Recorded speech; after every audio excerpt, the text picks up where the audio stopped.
আমি বলতে চাই, আপনার সাথে আমার কবে সংসার ছিল? আপনার সাথে কখনো আমার সংসার ছিল না। আপনার সাথে আমার ভিউ এর ব্যবসা ছিল।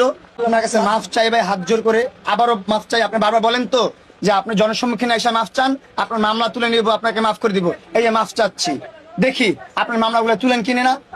আপনি আমার মামলাগুলো তুলেন কিনা, আর আপনি আমাকে নিয়ে কথা বলা বন্ধ করেন কিনা। আপনারা সবাই সাক্ষী রইলেন। আমার আরেকটা কথা যেটা বলিনি, আমার সংসারে সুখ আসবে না।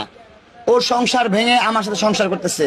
আমার স্ত্রীকে এগুলো বলা হয়েছে, আমার স্ত্রীর নামে অনেকগুলো এলিগেশন দেওয়া হয়েছে যে ওর সংসার ভেঙে আমার সাথে সংসার করতে আসছে। আমি বলতে চাই, আপনার সাথে আমার কবে সংসার ছিল? আপনার সাথে কখনো আমার সংসার ছিল না। আপনার সাথে আমার ভিউ এর ব্যবসা ছিল। একটা কোলাবোরেশন পার্টনার ছিলেন আপনি। আমার একটা কন্ট্রোভার্সি করতেছিলেন, আপনি তৈরি করে দিয়েছেন। এখন আমি বুঝতে পারছি যে আপনি যেটা করতেছিলেন, যে রাস্তা আমি হাঁটতেছিলাম ওটা ভুল রাস্তা। ওই রাস্তা থেকে আমি সরে আসছি। আমি হজ করে আসছি, আল্লাহর পথে আছি, আমি হালাল পথে আছি। আমি যাকে ভালোবাসি আমি তাকে বিয়ে করছি। আমি যাকে বিয়ে করছি তাকে আমি ভালোবাসতাম। আমার লাইফের first and last love you.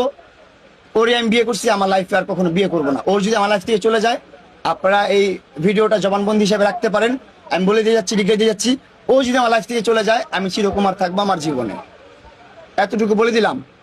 আমার চরিত্র নিয়ে যদি আপনারা কথা বলেন, এটা হচ্ছে আমার চরিত্রর মার্ক। আপনাদেরকে আজকে আমি ডিক্লেয়ার দিলাম এটা। ও আমার বউ, আমি আমার ছেলেটা বিয়া করছে, বেশ ভালো কথা। ও তো কোনো জায়গায় প্রকাশ করে নাই, আর কাউরে জানা হয়নি। ও কেমনে কেমনে আমার বউর নাম্বার নিয়ে আমার বউরে অনেক বিরক্ত করতেছে, আর আমার বউরারে বিরক্ত করতেছে। এই নিয়ে মনে করেন যত প্রকার বাজে বাজে মেসেজ, যত প্রকার বাজে বাজে ভিডিও, বাজে ছবি, বাজে জিনিসপত্র সব ওর মোবাইলেও পাঠাচ্ছে। লিখন নামে একটা ছেলে আছে, ওরে দিয়ে কল দেওয়াচ্ছে, উল্টাপাল্টা বলাচ্ছে। তারপরে যে সোশ্যাল মিডিয়াতে যে এগুলা করতেছে, আপনারা কি মনে করেন এগুলো ইফেক্ট পড়ে না? এগুলো ট্রিগার করে না? এগুলো ট্রিগার করে। একদিন দেখে, 2 দিন দেখে, একবার দেখে, 2বার দেখে, 3বার দেখে, একবার না একবার খারাপ লাগেই যায়। হজ করতে গেছে, আর হজ হইবে কিনা না হইব এটা আল্লাহ পাক জানে।